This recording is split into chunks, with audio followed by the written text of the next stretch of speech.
Buenos días a la audiencia, buenos días al país, buenos días a todo el que se conecta con La Mañana con Dari por aquí por Super Q 100.9 FM, nuestra gente de UBA FM 97.3 para toda la zona sur y para televisión estamos a través de nuestro canal de televisión Ruta 66 TV. Active, aproveche y conéctese a través del streaming de ruta66.com o sintonizar nuestro canal 66 para Altiz y para Claro. Y obviamente saludar a nuestra audiencia de pulatv.com. Para cualquier localidad del país y del mundo, usted se puede conectar a través del streaming de pulatv.com y además nuestro canal de YouTube en vivo. En vivo, La Mañana con Dari. Active la campana de notificaciones para que inmediatamente estemos al aire y usted pueda estar en contacto con nosotros. Y además, dar seguimiento a través de Twitter, Facebook, Instagram y TikTok como La Mañana con Dari. Hoy es viernes 28 de febrero. Despedimos el mes de febrero. El mes de febrero es de 28 días, para los que no lo sabían. Y hoy despedimos el mes de febrero, despedimos el mes de la patria. Y además, hoy vamos a tener un programa especial a propósito de que ayer el presidente Luis Abinader realizó su rendición de cuentas del primer periodo, de este segundo periodo, de su primer año, de este segundo periodo, y vamos a tener la presencia de representantes de los partidos políticos.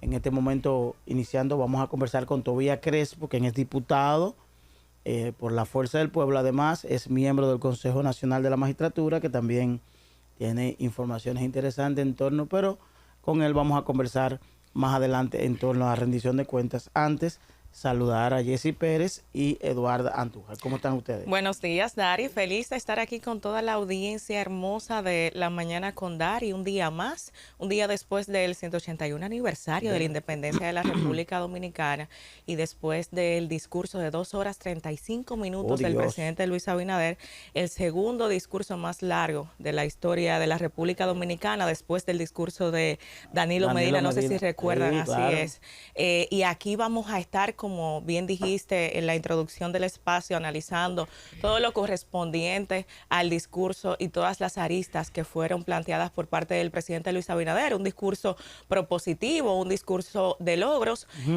y analizaremos esas luces y esas sombras, cuáles son esos resultados reales que fueron presentados el día de ayer y esa proyección. Saludo algunos decretos que él anunció también como parte de su discurso, con el tema de las cuevas de Pomier, el tema también de las bandas haitianas que estarían siendo declaradas como terroristas y siendo tratadas también como terroristas una vez, bueno, hay un decreto, vamos a ver, vamos a ir analizándolo con los expertos correspondientes para darle una mirada desde ese punto de vista el día de hoy. Hay que llamar a un abogado a ver si el presidente puede emitir un decreto declarando cómo se juzga a una persona. Buenos días, Eduardo. Buenos días, ¿Viene chicos. hoy también? Bueno, déjenme llegar primero y déjenme saludar a la audiencia. Buenos días a toda la gente que como cada mañana pues nos regala el favor de su sintonía. Para nosotros, como siempre, sosegada. Es un honor, un placer, un privilegio que ustedes nos permitan acompañarles en sus labores diarias, sus labores cotidianas. Tú sabes que inicio, porque he hecho ya un recorrido por los medios de comunicación, invitando a los medios de comunicación a que no se queden en lo light, a que si el discurso del presidente ha sido el más largo de la historia, a que si las damas asistieron de manera elegante, a que si el presidente que mostraba con su lenguaje no verbal, que qué decían sus puños, que qué decían sus palmas. Sí. Porque hay muchos temas que son nodales para la República Dominicana, iniciando con las cifras abultadas que mostró el presidente. Ay, y que tomaban un año como es el año 2020, un año atípico, y que yo decía aquí a inicios de esta semana que para una cosa el 2020 es muy bueno, por supuesto, para maquillar las cifras, y otras, cuando se trata de hacerle cuestionamientos, entonces él dice, no, lo que pasa es que recibimos el país en pandemia. Entonces, vamos a analizar, y yo les voy a pedir a la gente que desde ahora y hasta las 9 de la mañana nos acompañe, porque con los mismos informes del gobierno de la República Dominicana, los datos del Banco Central, los datos del Ministerio de Economía, Planificación y Desarrollo, vamos a desmontar lo que ha planteado el presidente de la República en muchos temas que son nodales para la República Dominicana, para el crecimiento y desarrollo integral de esta sociedad. Ay, Dios mío. Ay, Dios santo. Bueno, luego de esa presentación, ya nosotros tenemos aquí en cabina desde temprano.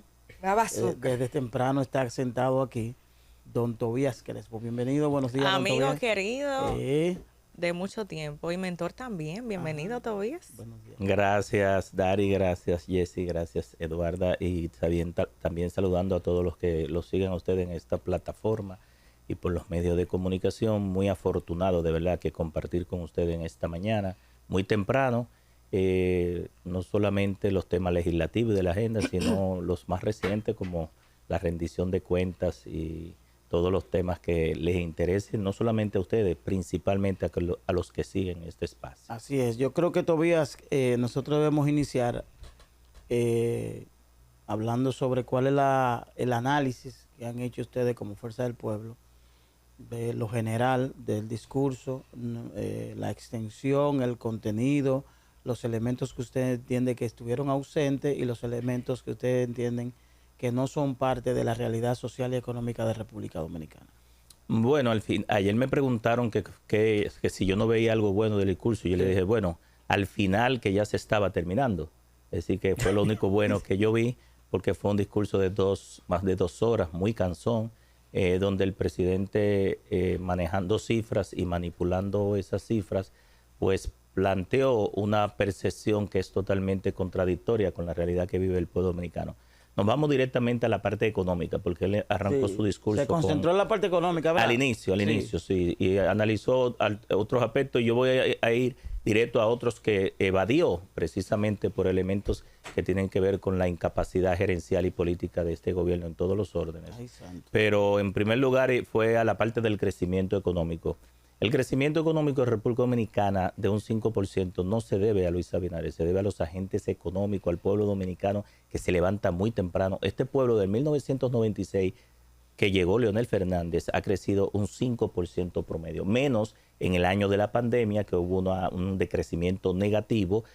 Por eso ustedes ven el rebote que hubo, ¿verdad? Como dijo Leonel, estadístico de creo que fue menos 1.7 a 12, porque desde menos 1.7 cualquier crecimiento es exponencial.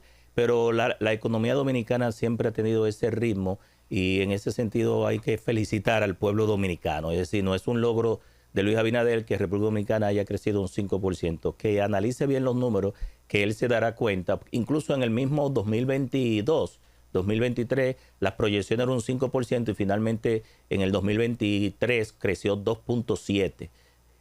Pero vámonos directamente al dólar. Me gustaría, Tobías, ahí puntualizar una parte. Es su tarea ahí. No, yo tengo, yo sí. Yo los datos pero recordemos, yo los datos que estoy dando son precisamente del gobierno, no son de Tobías Crespo, son los datos oficiales del banco. Pero esta es una Central. entrevista, Sí, pero es una entrevista. Sí, yo sé que es una entrevista, pero para puntualizarle a Tobías, cuando se hace el consolidado, sí, sacando el año de 2020, que por eso es importante que la gente sepa que hubo una contracción económica en el año 2020, que es muy bueno que tú lo hagas. Sacando el año 2020, cuando sumas todos estos años, la economía realmente creció, como dijo el presidente Fernández ayer, un 3.5 en todos estos años de gobierno. Solamente puntualizarlo. Sí, porque los economistas hablan muchas veces del crecimiento nominal, del crecimiento real, ¿verdad? Del PIB real nominal. Y los números, vuelvo y repito, si tú tienes la información, puedes manejarlo y maquillarlo y manipularlo.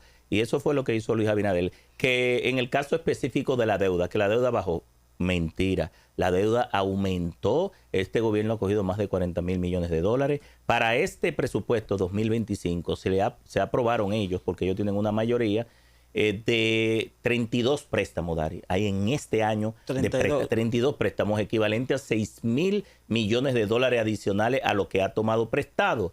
pero el gobierno se colocó... Es decir, que esos préstamos todavía no se han aprobado. hecho. Lo que está en el presupuesto. Está en el presupuesto. Eso es para que la gente no se sorprenda cuando... El presupuesto lista una serie de compromisos de deuda de presupuesto, pero también como esos préstamos a veces no se pueden colocar con los organismos multilaterales, además que de su desembolso no es tan efectivo como los bonos. Al gobierno le conviene más la colocación de bonos en los mercados locales e internacionales que los préstamos que aún firmados requieren un contrato financiero y comercial. Como lo hicieron, 700 millones de dólares en bonos soberanos. Esos préstamos contenidos en el presupuesto, ¿es de obligatoriedad llevarlo a cabo o se pueden quedar esos préstamos? Es decir, no, simplemente están presupuestados. Están en el presupuesto. No necesariamente significa que el gobierno lo ejecute o lo someta ante el Congreso. No, previo se supone que ya hubo contacto con todos los organismos, pero el timing político le permite al gobierno determinar cuándo aprobar y cuándo no, dependiendo del cash flow que tengan. Esto es muy importante saberlo. Entonces, 32 préstamos, 6 mil millones de pesos de dólares, tienen la mayoría para aprobarlo sin problema. Y en diciembre de este año el gobierno colocó una ley de bonos soberanos por 383 mil millones de pesos, no en dólares, para el déficit fiscal. ¿Qué pasa? Que precisamente el año pasado el gobierno se aprobó una ley de responsabilidad fiscal, que el objetivo es mantener en un 3% e ir bajando el déficit hasta el 2036, que hay un compromiso. Sin embargo, el déficit no es 3.0. El déficit del gobierno, aunque ellos maquillaron en el presupuesto, es 4.7. ¿Y por qué 4.7? Porque ahí hay 103 mil millones de pesos que son aplicaciones financieras. Aplicaciones financieras es un manejo que mi amigo es profesor de finanzas e inversión, Jochi Vicente, y ministro de Hacienda, nos enseñaba mucho a nosotros a la magia, a manejar. ¿Fue tu profesor, Jochi? Sí, nos enseñaba mucho a manejar los números y a manejar la data de los estados. Sí. Él entiende que cuando... Entonces tú quieres decir que él está aplicando esa teoría que daba... Sí, parece que lo que aplicaba en el privado lo aplica en el público, y es correcto, porque él lo que dice es que cuando tú coges este gobierno está cogiendo préstamos para pagar préstamos, bonos para pagar bonos, es decir, pagar intereses, no para préstamos productivos ni para inversión de capital, que es lo que debería, porque los préstamos no son malos.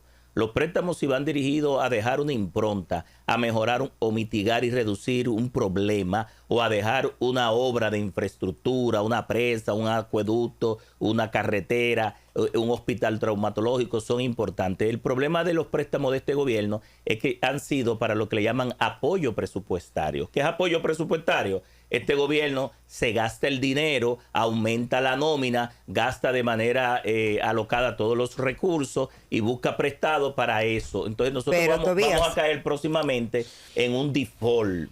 Tobías, me gustaría preguntarte, y discúlpame, Jessy, pero el gobierno dice que le rinde el nochelito, ¿y cómo es que tú me estás diciendo a mí que no? Que el gasto corriente... Eso es, el gobierno, aparte de no entender y no sufrir lo que el pueblo dominicano está pasando, se burla del pueblo. Es decir, tanto el presidente, y yo lo digo de manera responsable, en la semanal se utiliza mucho eso. Esto de maquillar los números, de plantear una percepción diferente a lo que vive la realidad. Cuando el pueblo sale a la calle y se monta en un motoconcho, se monta en la onza, se monta en el metro, ve una realidad diferente a lo que el presidente plantea. Respecto al tema salarial, el presidente hizo mención del acuerdo tripartito que se llevó a cabo correspondiente al aumento del 20% de los salarios. Había 3 propuestas, un 10% que estaba proponiendo el empresariado y un 30% que estaba proponiendo los sindicalistas, además de ese 20% que había sido el establecido por el presidente Luis Abinader. ¿Cuál es tu posición en ese sentido? Vuelvo a repetir, el presidente Luis Abinader se abroga beneficios que no son del gobierno, logros que no son del pero mismo. Fue de él el planteamiento. No, mira, Jessy, el Consejo Nacional de Salario está facultado por ley a reunirse de manera tripartito, y ahí no participa el presidente Luis Abinader. Las dos partes más importantes, las dos patas más importantes de esa mesa es el sector empleador, el sector pero patronal. ¿Y no fue el presidente que puso ese tema del aumento? ¿No fue él? Bueno, pone el tema para el discurso. Pero antes del discurso. Pero exactamente, el planteamiento fue por parte del presidente. Y él fue quien hizo el planteamiento del 20%. Es el sector. Pero el 20% no fue aprobado tampoco. El compromiso no es. Se aprobó un 12 para este año. Pero este año y el otro para el. Vamos a ver. Entonces, Pero fue aprobado el 20%. No fue Lo que pasa aprobado es que el está 20%. fraccionado. Es que el No. manejo de los números, Jessy. No está Maneja, aprobado. es decir, el que maneja los números puede manipular esos números. Entonces, voy directo al caso. El Consejo Nacional de Salarios es el que está estipulado para aumentar el salario. El sector empresarial trata siempre en esa negociación de tomar partida. Ahora, ¿qué es lo que está ocurriendo? Que el nivel de inflación del 12% que se aumentó, se lo ha llevado el nivel de inflación que nosotros tenemos acumulado del 2021 hacia la fecha. Es decir, aquí hay unos precios que están aumentando de manera exorbitante. El gobierno no le interesa regular precios porque esta es una élite oligarca que deja todo al libre mercado y que prefiere fideicomisar todas las actividades públicas. Entonces, ¿qué es lo que sí está esperando el pueblo, Jessy? Bueno, que él se comprometió, ¿verdad? Si le sobran los chelitos, que si aprobaban la reforma fiscal le iba a aumentar el salario a los empleados públicos. A eso es que el gobierno tiene que aumentarle y que todavía hoy por hoy los empleados ganan 10,000 pesos, el salario mínimo de los empleados en el salario más básico. Es decir, que a donde el presidente debe llevar la decisión de sus políticas públicas para el aumento salarial es hacia el sector público, porque en el privado ese aumento depende de las fuerzas productivas. Incluso a veces estos aumentos de salario, y ustedes lo saben, si no se hace un estudio actuarial para cada sector de manera específica, pueden provocar la quiebra de empresas. Me explico, micro, pequeñas, medianas empresas que le ponen esta camisa de fuerza de ese aumento de un 12, pero también tienen que producir, tienen costos que a veces no le permiten y reservas de dinero que tienen que utilizar para inversión de capital, y entonces eso reduce a veces los niveles productivos del país. Ahora bien, Tobías, y hablando del tema laboral y salarial, los mismos datos de los informes del gobierno estipulan que el 58% de la población es trabajador informal. ¿Cómo impacta un aumento salarial en la mayoría de la población, que es la informal? Pero además, el presidente también hablaba ayer de la tasa de desocupación. Cuando uno se va a los informes, la verdad es que tenemos la tasa de desocupados más alta de la historia, lejos de lo que estableció el presidente. Entonces, ¿cómo concuerdan esos datos con esa mejoría en la calidad de vida? Pero mire, el presidente llegó tan lejos, oigan, que llegó a decir que ya aquí no existen los nini. No sé si ustedes, parece que se le fue un desliz al presidente. Los ninis son los que ni estudian ni trabajan. Y él dijo que eso no existía. Es decir, nosotros vivimos en el país de Alicia, en el país de las maravillas. Es decir, nosotros no podemos poner al pueblo a burlarnos con estadísticas, con maquillada, con manipulación de datos y una percepción que contrasta con la realidad. Yo quisiera ver al presidente, que no lo dijo en el 2024, y lo dije ayer de manera muy reiterada. El gobierno puso en el presupuesto del 2023 en diciembre 775 millones de dólares, que adelantó un contrato que no le tocaba a él como gobernante, que vencía en el 2030 de Aerodón. Y la oposición en su momento, porque yo llevé la voz cantante en las discusiones de la Comisión de Hacienda y de Presupuesto, dijimos que ese dinero se iba a utilizar para comprar regidores, alcaldes, senadores, diputados y todos los dirigentes políticos de la oposición, cooptar dirigentes políticos. Pues así fue Dari, así fue Jessy y así fue Eduarda. El gobierno dijo, nosotros vamos a hacer estas 10 obras. Dijo que se iban a construir 2 puentes. Vaya a buscar el puente paralelo a Jacinto Peinado y el otro puente no recuerdo dónde fue, pero también dijo que se iba a dar la solución de la República de Colombia con Monumental. No existe. La República de Colombia con Jacobo Malita no está trabajando. La República de Colombia con Pérez Ricard tampoco están trabajando. La República de Colombia con los próceres, la Luperón ahí en los próceres tampoco están trabajando. El asfaltado de las calles de Boca Chica no se está realizando. El asfaltado de todas las calles de Jaina no se está realizando. Pero se entregaron lo único que Boca se ve. Chica, no. Se entregaron Déjeme decirle. ¿Del fondo no? No, de ese fondo no. Eso estaba en el plan de asfalto. Eso es otra cosa. Estos fondos eran especializados y un contrato. Lo hemos analizado aquí, contrato. Lo único que se está viendo y que era previo a eso, y que eso no viene de este gobierno tampoco. Déjeme decirle que yo era director de tránsito cuando hicimos los estudios para el corredor Duarte 2. todo eso que yo estoy hablando vienen del gobierno de Leonel Fernández 2012, donde incluso cuando estaba Víctor Díaz, nosotros se hicieron con planificación e inversión todas esas soluciones a desnivel, pero no habían los recursos, pero llegaron los recursos de Aerodón.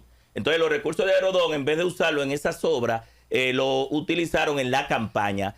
El presidente Leonel Fernández dio una rueda de prensa y le pidió a Luis Abinader que explicara qué hizo con los recursos de Aerodón. Bueno, le explicaron que esos fondos fueron movidos a 3 ministerios que no tienen que ver nada con la inversión de capital. ¿Qué significa eso? Que esos recursos de Aerodón lo usaron para otra cosa. Si no pasó por el presupuesto complementario, cometieron prevaricación y pueden ser sometidos. Y además, que usted no puede decirle a la población en una campaña electoral que va a adelantar un contrato que no le correspondía a él, coger ese dinero, usarlo para la campaña y después venir con la cara limpia, como vino el director de presupuesto a decir que ese dinero se usó para otra cosa. Engañaron a la población, se burlaron del electorado y van a tener que explicar los ministros que recibieron esos recursos cómo lo han utilizado y en qué lo han utilizado. Aquí hay una parte del discurso que dice: la captación de inversión extranjera directa en el país en el año 2024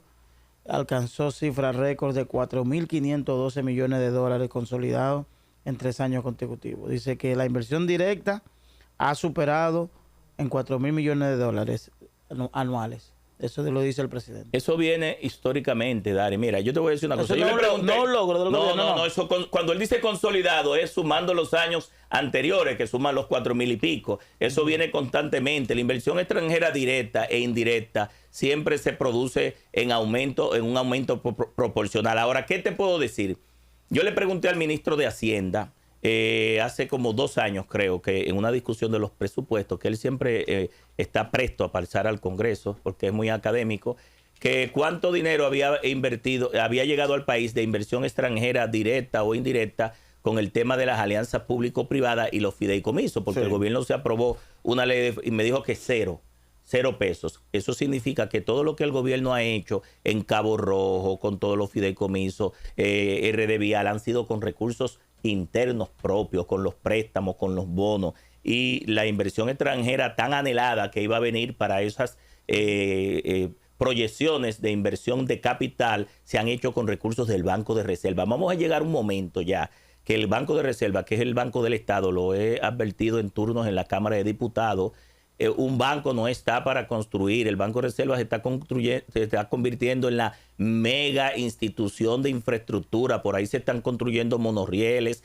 teleféricos, todo. Pero como que no es prestando dinero.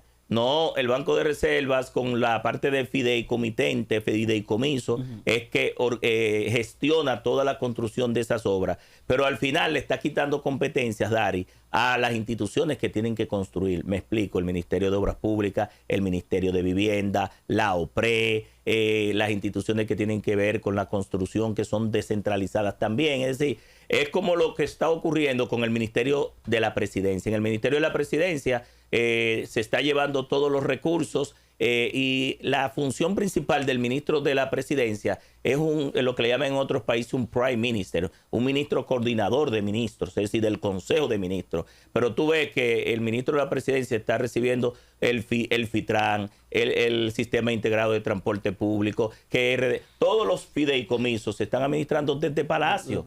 Entonces nosotros estamos aquí, que cerremos los ministerios que tienen que ver con infraestructura, porque si todo se está construyendo desde el Banco de Reserva y el Palacio, entonces ¿para qué existe el ministro de Obras Públicas? ¿Para qué existe el ministro de Vivienda y Hábitat? ¿Para qué existe la OPRE? ¿Y para qué existen las instituciones que construyen? Todavía se anunciaron muchas promesas en el discurso del presidente. Eso y me gustaría es lo que saber le da al país. qué tú piensas, porque se hablaba de llevar la pobreza general al 15%, erradicar la pobreza extrema, pero también se habló de llevar el 40% que existe en la República Dominicana de clase media al 50%. ¿bajo qué parámetros podría el presidente de la República establecer estos lineamientos, estas propuestas? Pero no es verdad que la pobreza bajó. Oye, eso es manipulación de datos. ¿No Jessy. bajó tampoco? No bajó. Bueno, Mire, pero ¿y qué fue lo que nos dijeron ayer? No puede bajar, Jessy. No puede bajar, Jessy. Si tú tienes, mira. Ayer se le vendió sueño al pueblo dominicano. Sí. Ok. Se le vendió jugo de tamarindo, como dicen popularmente la gente, para dormirlo. Ok. Entonces, ¿qué pasa? No puede bajar, Jessy, si el mismo gobierno te dice en diciembre que emitió 3 millones de tarjetas para darla en la parte de ayuda social. Y ellos mismos dicen en sus datos que la pobreza, hay pobres de 2.1 que están en la pobreza. Entonces, ¿por qué emite 3 millones? Es porque hay más pobres. Es decir, pero se desaparecieron 400,000 todavía. Esas no se han entregado. Tienen que investigar qué ha pasado con 600 millones de 400,000. Pero no solamente eso. Es que esas tarjetas, te puedo decir, quedan en manos de los dirigentes del PRM. No llegan directamente a los necesitados. Y al gobierno le voy a soltar lo siguiente. Mire, presidente, cuando yo daba 1.500 pesos en bono antes de usted llegar, los compañeros iban al supermercado y venían con 6 fundas de comida llena. Ahora vienen con los 1.500 con las 6 fundas vacías. Entonces trate de llevar esas tarjetas a 3,000 pesos, porque con 1.500 pesos no se compra nada. Pero no vamos a seguir endeudando si se lleva los 3,000 todavía. Dígame. Si se lleva los 3,000 no vamos a seguir endeudando porque este país carece de estrategia en gasto público. Jessy, es que si tú me estás diciendo que tú aumentaste la colocación de Senasa, por ejemplo, que diste más tarjetas para el seguro subsidiado, que tú estás aumentando la tarjeta de solidaridad, tú estás aumentando los pobres. Es decir, mientras más el objetivo de los programas sociales, Jessy, Eduarda, mi amigo Dari, ¿qué es? Que los pobres, por eso es que se llama ayudas condicionadas. Ayuda condicionada significa que esos padres manden los niños a la escuela y le doy un incentivo por cada niño. Después que pasan de los 18 años que salen de la escuela, se le quita eso. Pero que si tiene letrina, lo convierta en inodoros. Es decir, hay una serie de condiciones. Entonces no hay nada positivo para que la persona no. ¿Cuál es lo positivo? Pero habló de turismo, Dari, también. Y habló de Cabo Rojo, Pedernales. ¿Qué dijo el presidente? Que tú dices, bueno, todo. Lo que pasa es que en turismo, Jessy, nosotros queremos ver en realidad la cantidad de turistas. Porque no es lo mismo visitante que turista. Un dominicano que te entra 20 veces es un visitante. No, espérate. Claro. Espérate. Claro que ellos hablan de visitantes, no de turistas. Es decir, los 11 millones no son de turistas. No engañen a la población, señores. Está bien, pero por ejemplo el presidente hizo referencia todavía. Si discúlpame a mí. ¿Cómo el turista que viene muchas veces es un visitante? El dominicano que viaja mucho entra como turista. Está bien. Está contado ahí. Pero que viene con pasaporte dominicano no es turista. No. Es que ellos dicen visitantes, no dicen turistas. Sí, pero entonces, desagrégame lo que es turista y desagrégame lo que es visitante. Un dominicano que entra y sale muchas veces y los dominicanos que vienen aquí son turistas, no, vienen a visitar a sus familiares y son contabilizados. El proyecto Cabo Rojo Pedernales, que ha dado movimiento a la economía local, generando empleos allí, atrayendo turistas también, porque hay una realidad. Jessy. Yo quiero que tú vayas a Pedernales. El diputado de Pedernales, Rafi Pérez, dice que eso está lleno de haitianos, que no hay un pedernalense ahí que ha podido entrar a esas obras. Es que los dominicanos no quieren trabajar. Bueno, pero lo que le digo, generación de empleo ¿para quiénes? Tenemos una llamada, vamos a ver quién está aquí. ¿Quién nos habla y de dónde? Buenos días. Jessy está sorprendida con tanta Buenos días. ¿Qué hay? Muy buenos días, saludos en la mañana con Dari. Sí. Yo soy el chispero. Tu pregunta, chispero, para Tobías.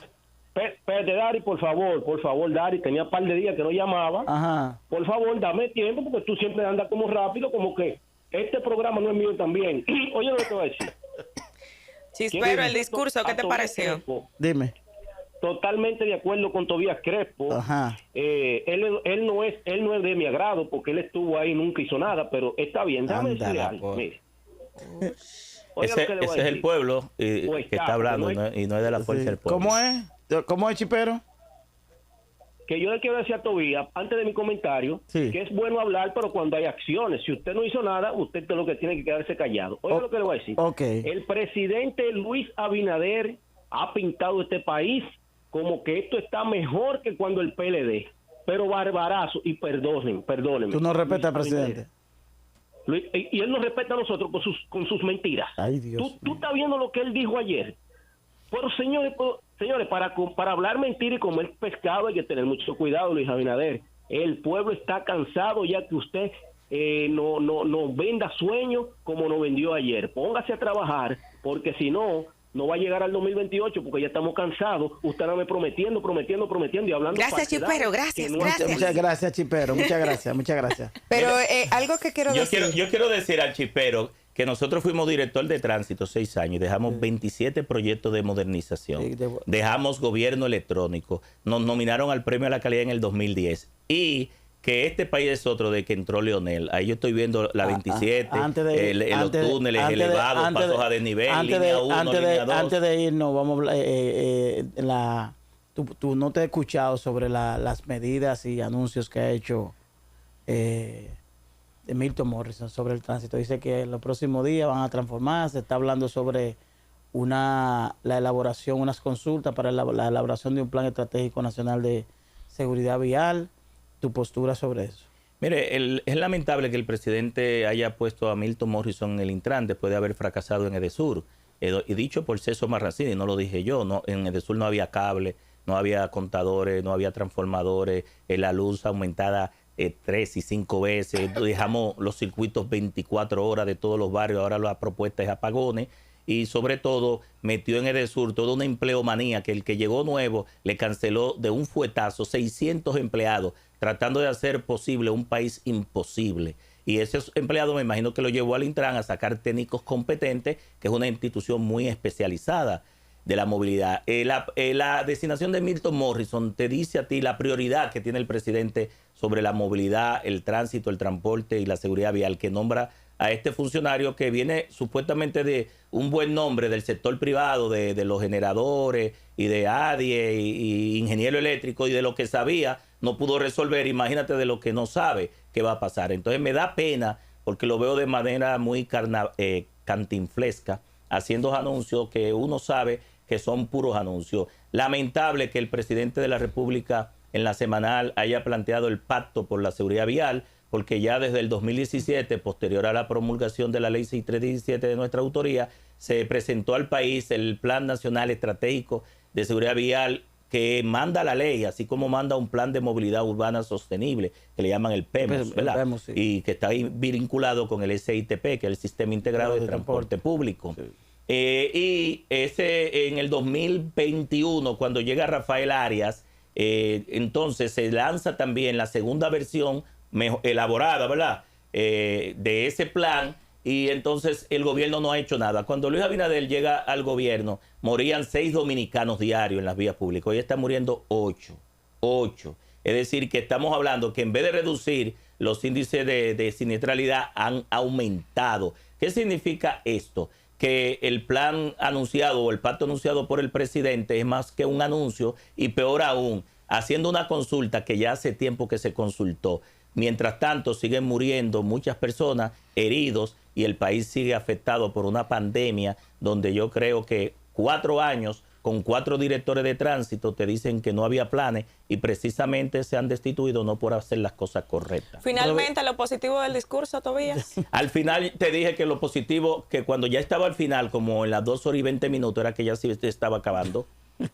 Gracias, Tobías. Tenemos una llamada, ya te dice Tobías. Buenos días, ¿quién nos habla? Se fue. Tobías, gracias. Gracias a agradecer ustedes. a Tobías Crespo por sus positivas palabras en torno al discurso del presidente Luis Abinader. En breve vamos a conversar con Melanio Paredes. El presidente presentó logros en materia educativa, y obviamente Melanio Paredes, como conocedor del área, ex ministro de Educación, ex presidente de la ADP, yo creo que tiene el suficiente aval para evaluar los detalles dados por el presidente en su discurso de rendición de cuentas. Vamos a la pausa, volvemos en breve.